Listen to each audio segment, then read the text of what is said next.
you share what was happening with your body last night. That's what.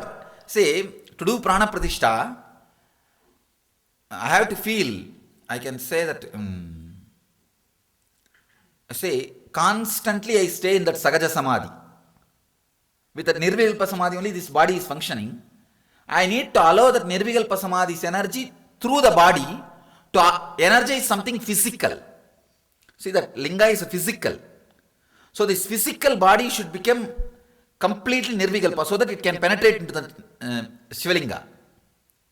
So I was allowing that that you saw, I can say,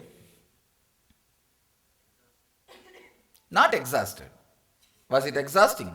If you have seen my face, it was not tiredness. I was not, you see, don't think I was not feeling well. I was feeling too well.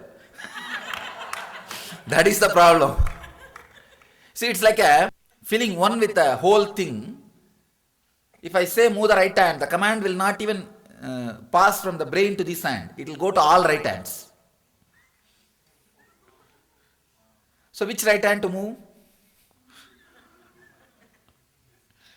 It's to have the prana pratishtha to happen. Understand this much that it was an intense energy process, that's all. And moreover, you guys are blessed you saw in that same state. Usually, I never let people see me in that state. But yesterday I had to come to the Aarti because I have to do that prana pratishtha. That is why I came and sat there. And then we had this prana pratishtha. I think you are the first group. Non-ashramites saw me in the samadhi. Now, usually in the ordinary way, I try to keep all these mystical things under cover. Try to be very normal because spirituality should not be taken as some show, these, that things. You will understand more about samadhi when something starts happening in you. Are there stages of enlightenment? No, there is no stages of enlightenment. How can you tell if someone is or is it? Only when you experience you can tell. Otherwise there is no judging scale. What is Dakshinamurti? And you see the person who left when you came, or you see one of your incarnation. Oh God. Dakshinamurti is Shiva in the form of Guru. When Shiva comes down in the form of Guru, he is called Dakshinamurti. All Gurus are called Dakshinamurtis. He is the embodiment of Guru Tattva. See, in your life you would have had many Gurus. See, having many Gurus is nothing wrong. Let it be very clear. That is an important thing. That's an important problem many people face. In the initial level, some Guru may happen in your life to give you inspiration. But he may not be able to lead you to the ultimate. So, suddenly you will feel connected to another one Guru. He will take you to the different level. So, different Gurus will happen in your life. Nothing wrong. Ramakrishna had these different masters at different level in his life. And it is usual. Nothing wrong. I always tell people, go to all gardens and pluck all best flowers and make a beautiful bouquet for yourself. Nothing wrong. So, like this, you see, ultimately you will feel connected to one Guru. That is different. But your process, during process, when you have one or two these, that things, you don't have to worry about it. So the Guru Tattva, all Gurus are represented by the Dakshinamurti. Finally, you will see, you know who is your Sadguru, your heart knows. You will feel connected. Then after that, you yourself will not feel like going anywhere. Then perfectly alright. Settle down. In the beginning time when you start seeking, if you have that urge to go here and there and all, nothing wrong. Just seek. Your heart is intelligent enough to catch your Sadguru. I just wanted to tell you that these 1.5 days have been wonderful. And Maharaj was great, so much fun, yet so much intensity. And such wonderful experiences shared. But we all missed you. And so happy with the surprise tonight. Oh, she has written in English. Mata cha pita tvameva tvameva bandhus sakat tvameva tvameva vidya dravinam tvameva tvameva sarvam mama deva deva. Excuse me for the spelling mistakes. That is okay. Only if the feeling mistakes are there, it is to be cleared, not spelling mistake. Only feeling mistake has to be. There is no feeling mistake, so no need to bother about spelling mistake. Kriti, thank you for everything. Dasa Baba was an eye-opener. It tells that we can take our relationship with Master so much granted, while it should be based on obedience, serve and no resistance. I must have compromised on each of these counts, but Master has been showering. Thank you for taking care of us. Without this program, I would not have even understood. Please advise how we bring this intensity and make it persist once we are break into the selfish world. Understand? Dasabhava is the powerful method. You can become stronger than the person to whom you are devoted. See, Rama himself need to build a bridge to cross the ocean and go to Lanka. But Rama's devotee Hanuman just jumped taking Rama's name. It means what? Ram Naam is much more powerful than Ram. Understand the power of devotion, power of bhakti. Ram Naam is much wonderful than Rama himself. So the power of bhakti, power of devotion. See, with Ram, only he was there. With Hanuman, Ram and Rama's bhakti, both were there. So bhakti is naturally more powerful than God himself. That's the greatness of Vedic tradition. It says bhakti is more powerful than God himself.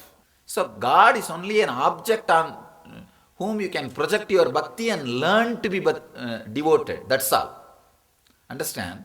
Ultimately the Atma Bhakti. Bhakti towards your higher self is the needed, your enlightenment. So for that is only needed.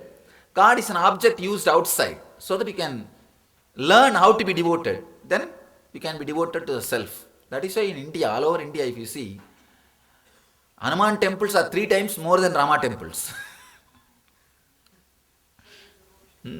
Just devotion. Hanuman temples are 3 times more than Rama temples. And Rama became more popular because of Hanuman, I think. Just like Ramakrishna became popular because of Vivekananda. Rama became popular because of Hanuman. Yesterday at the temple Deepam function, I had a divine experience, the shower of intense energy. Because I was sitting there, naturally, so many things would have started happening. I was there in the Aarti when suddenly intense energy in the upper neck and head area which covered the whole body. I could not move for a long time. After around 2.5 hours, I tried to walk back. I had difficulty in walking. I think you also had my experience. And difficulty in raising my hands. Thank you for an amazing experience. Naveen. Good. Not my level, maybe at least. See, the body gets settled a lot more. My body has settled a lot more. So, but it was starting happening now. Yesterday in the temple you were in a different state. Were you in Matrubhava? It's a state beyond Bhavas. That's what I was saying there. You have seen the ultimate energy with open eyes, bare eyes. That's all I can say. You have seen the ultimate happening with the bare eyes. You see, now you can't see me with bare eyes. If you are whatever you are seeing is not the ultimate. But yesterday what you saw is the ultimate. Now I have covered many things which you can't see with your open eyes. You see with that intensity or seeing through the seer, you will be able to see. But what you saw yesterday with open, simple eyes, you have seen what needs to be seen. Instead of me describing what is that state, if you just sat in that presence, in that moment, you know what is happening in you based on that, you know. Can you say something about need for patience when difficult situations arise, when we are hungry for some reassurance from you? See, your hunger is also not honest. You can see whether it's a kind of a feeling. Who put this question? It's more psychological, man. You understand? It's not honest. When the time comes, what happens? You feel like eating. And if you are busy with something, even if the time comes you don't know, it means what? It's not physical. It's more, for example, you used to eat every day 2 o'clock. One day you are caught in some work, really which you enjoy. Till night, till 3 o'clock, you didn't even bother about the food, you didn't even remember. Suddenly, the moment you know it's 3 o'clock, you will feel the hunger. Only when you know the time, you will start feeling. So it's more psychological. Just understand it's psychological, the problem will be solved. Each Bhava meditation has been so powerful. It's your blessing that we are able to raise our consciousness in these ways and relate from a completely different experience and expression. Thank you. Would you say a few words about Bhavas? Do we go with one that we connected with most, or let all flower in us in our day-to-day life? One thing, any Bhava comes to you, any Bhava you feel deeply connected, go with that Bhava, but don't say no to other Bhavas. It's not like a watertight compartment. At some time you will feel like a father, sometime you will feel like a mother, sometime you will feel like more like a child. Anyway, you see, you will have undercurrent, there will be one Bhava. But any Bhava comes and goes, you don't have to say no to it. But Madhura Bhava has nothing to do with body, understand. It is something to do with deeper than the body. It's a being. It's a whole consciousness connecting. Understand the Bhagavata again. Bhagavata is the ultimate scripture for Madhura Bhava.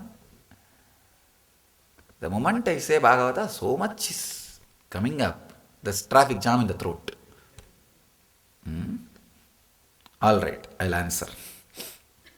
Radha says, the Gopikas are saying, Radha is much more than Krishna, because in Krishna only Krishna is there. In Radha, Krishna is also there, because her strong connection with Krishna, she has become two in one. That is why the whole Vrindavan, if you go, Radha is more important than Krishna. The whole Vrindavan, even the milkman, the person who puts the newspaper, everybody will say Radhe Radhe, Radhe Radhe, Radhe Radhe. In every house they will keep the, only Radhe Radhe will be painted. Not Krishna. Raseshwari. The strength of Madhura Bhava, the power of Madhura Bhava is such. See, if you, the description goes, if Radha is in ecstasy only when she sees Krishna's body, then it is separate. Radha is in Mahabhava, in continuous ecstasy, because Krishna, the Madhura Bhava does not need a person. You understand? Madhura Bhava does not need the physical form. That's why she is continuously in ecstasy. Because of that, Krishna is also there inside Radha. Radha is much more than Krishna. Because Radha doesn't need Krishna. It's beyond body. He will explain tomorrow. I don't want to take about Bhava. Let him explain. That fellow will talk about Madhura Bhava beautifully. Because he himself was in that Bhava only with me. Each fellow enjoys one Bhava. He will talk about Madhura Bhava beautifully. Each Bhava, he will tell like that only. He has to be decent, man. Tomorrow he can't hide. Now you guys can ask what Swamiji is telling. During the meditation where he had to look into each other's eyes, the person in front of him began to disappear until there was a complete void where the lady was sitting. Beautiful. Good meditation. Matthew, good experience. I could see everything around her but not her, and my eyes were wide open. Her eyes would pierce through the void and she would reappear. It's like when you see through the seer, the scene disappears. That's all. Thank you so much for this extraordinary experience. Words cannot describe my gratitude for this great blessing you have showered on us. I just wanted to express my eternal gratitude. Sarita. Ooh. Okay. Do you speak to us through inner voice? I wonder if this is you or my fantasizing about it being you. No. I never speak through your inner voice and all. Don't listen to your inner voice. You see, I'll come as a sharp, intelligent logic. For example, if you go travel now, you will have an accident. This is an example. Don't think there will be voice inside you. Don't travel, you will have an accident. No. You will suddenly see your logic itself takes the decision not to go. There won't be any two conflict. Simply your logic will decide not to go. That is what is my voice. Don't think inner voice will be a separate, then you will become schizophrenia. Now I have seen people having this kind of misguidance and they think there will be some special separate voice will be heard. No, don't fantasize all those things. I'll be the sharp part of your logic. I'll be the sharp intelligence of you. So you will take the decision without conflict. I'll be that part. All of you understand what I am saying?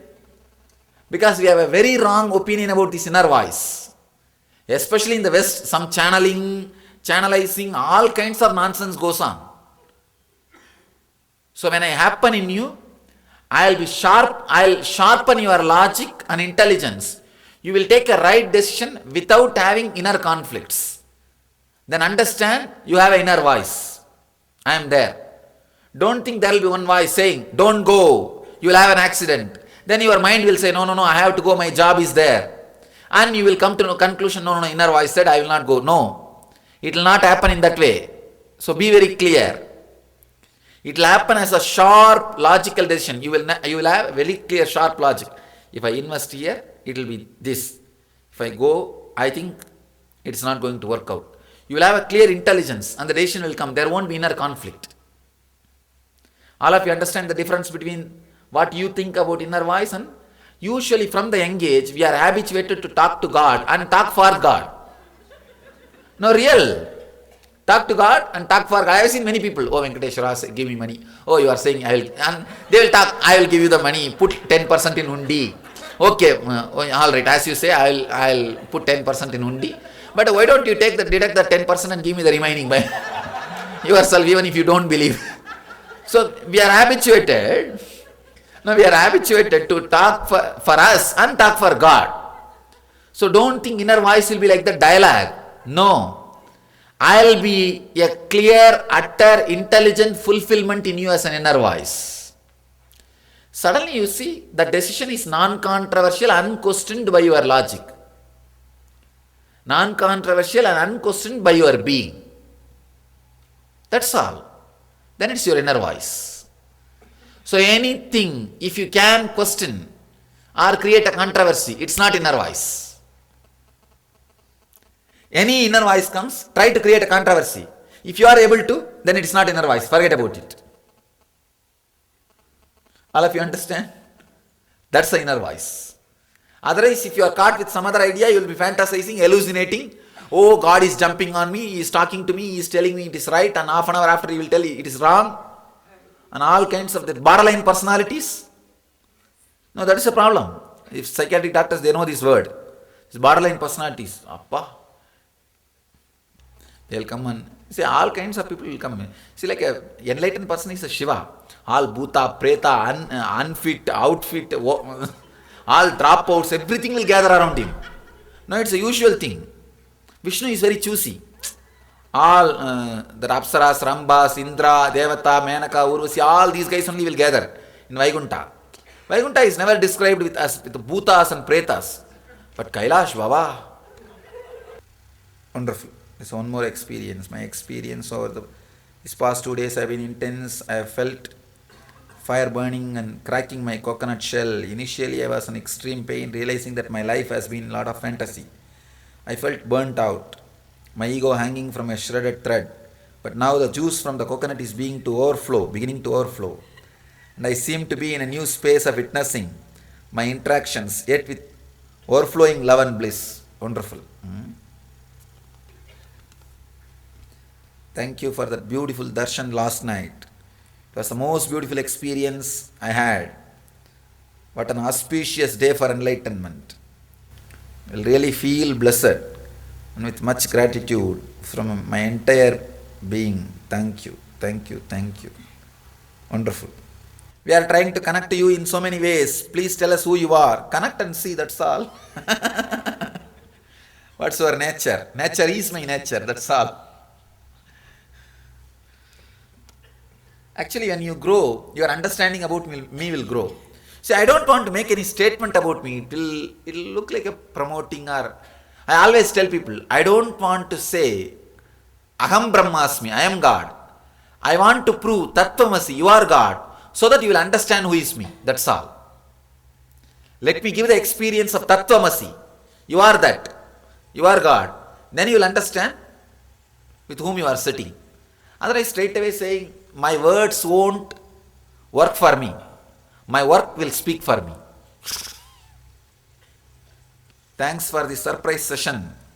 The experiences through the various bhavas were steadily guiding me towards your divinity. With decreasing form as we proceeded, I was able to perceive the energy within the form. It was an exhilarating experience. Thank you so much for your love, friendship and caring towards us. Actually, I can say my his Dasabhava, his connection with me has grown to that depth. He was able to drop everything else. So means I occupied that space also. I fulfilled that space also. That is what I was telling Mother Bhava. It does not mean he was dancing around me or I was dancing around him. Don't think. I fulfilled that space also. That's all. Mother Bhava does not mean you will be holding the hand and running around and dancing around. Oh God, he is that. Actually, you guys, what you go through the class, these fellows did not go through the class. No, they went through as an experience. They lived around me and saw every bhava. They felt connected and lived around me with every bhava. It was an experience. That is why these guys are so rich. What you hear through the words, they live. Yesterday morning when you asked us to sit in the presence of the Master without meditation, mantra, I felt very restless. I had vomiting sensation. Tried to stop the vomiting. The processed food particle went into the respiratory passage and this led to once the cough subsided, I felt so relaxed. Also felt very good. Is this a process? It is a process, ma. It is cleaning. Whenever I ask you to sit in my presence, just like that, ma, it will be a very intense process. It's like I open myself.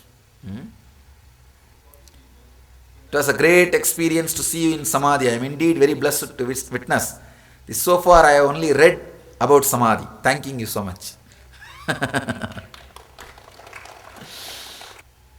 During unclutch meditation, I could unclutch from all, but the pain in the hip area increased. Okay. The initial level, okay. Tried hard to unclutch from this pain, but it kept increasing. I never. Oh, if you have never felt such a pain, means it is going out. It's erupting out. J? It's okay. Erupting out. Unclutching from the boredom is the ultimate unclutching. That is the ultimate unclutching. We will work on this after when you have the Mahadiksha. Mahadiksha means the healer's initiation. So tomorrow the Bhakti Spurana will over. Bhakti Spurana means that Bhavas. Then we will go into the healer's initiation. Then we will work on that boredom. Unclutching from the boredom. We have not completed it. It has to be done. I can say when you unclutch from boredom, you are enlightened. That is the last fight mind does with you. It's like when the bulb goes, the fuse goes, it will be bright and die. That's the last part of the mind. Boredom. And Patanjali says that is the greatest obstacle for a spiritual seeker. Initially, when I started doing unclutching, I fell into the dream like sleep state where disconnected thoughts are coming out of control. Apart from that, is not dream like state, pranic body, prana sarira. Apart from the body discomfort, I was able to unclutch from the boredom. Slowly stopped making the boredom shaft. I don't know when I stopped making that. This gave me a glimpse of the present moment, where everything is now and no impact of these shafts created by the mind. That's when I realized how the mind is playing the trick over us and pulling us down. I felt fresh. At the end, with minor body discomfort, I realized that so much to learn to live the living enlightenment. I am grateful for this important revelation. A breakthrough. Wonderful. I once heard that every part of the universe contains the whole. Is this true? Yes. Every part is a whole. There is no part. The whole comes out of the whole and the whole becomes a whole. That is why in the Upanishad, the first Veda is a Rig Veda. First Upanishad is Isavasya Upanishad. The first mantra is Purnamada Purnamidam Purnat Purnamudachyate Purnasya Purnamadaya Purnamevavasishyate Om Shanti Shanti Shanti. Out of the whole comes. Even after the whole removed from the wholeness never becomes part. The whole remains as a whole. Only when you see through with a logicless being, you will understand the whole world is contained in a small grain. Matthew, it's a truth to be experienced.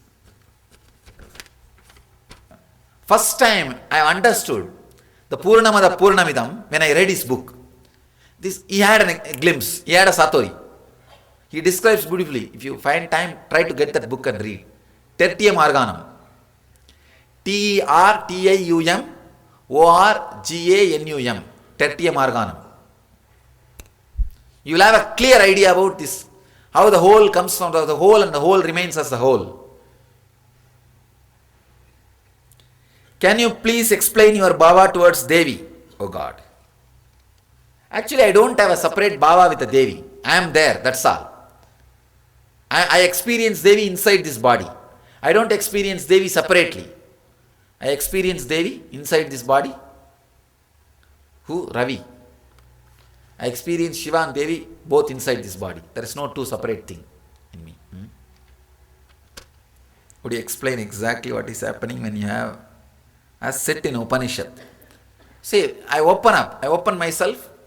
So you are there directly exposed to me, exposed to my energy. And moreover, you are not doing any technique. So your being is directly exposed to my being. So the real Upanishad happens.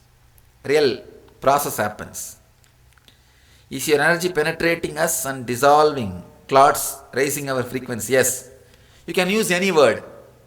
Penetrating, raising your kundalini or filling yourself. Any word you can use. That is the ultimate happening. That's all. At the start of the BSP, we were asked to pray for bhakti to happen to us. I went into meditation as intensity as possible. I prayed to God for His blessings to experience bhakti. When I opened my eyes at the end of meditation, I felt a curious change in my perception. I find myself becoming a witness to the scenes around me, including you, and the arati without relating with any feeling or emotion. It felt like I was diving inside the dead body. Wonderful. Good, this is also happening. Actually, when that emptiness happens, suddenly you will see overflowing bhakti starts. I just wanted to share about Sambhavi Mudra meditation, very intense. I awakened the Kundalini Shakti fully. I experienced very intensity. After both Matru and Dasabhava, the most. Is it all right to connect? So, you can sometimes connect with one or more or all bhavas. No problem. They are all paths, that's all. Baby breath and mind. Both body, breath and mind.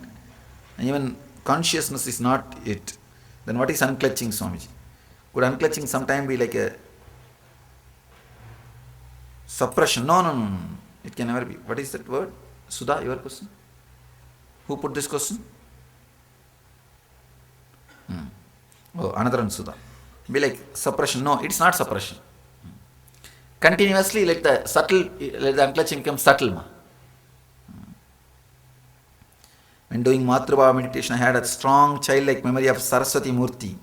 I had used to do puja to it as a small child. This was the most innocent image I got. I still have the Murti with me in London, but I am not doing puja anymore. I just wanted to share with you. Wonderful.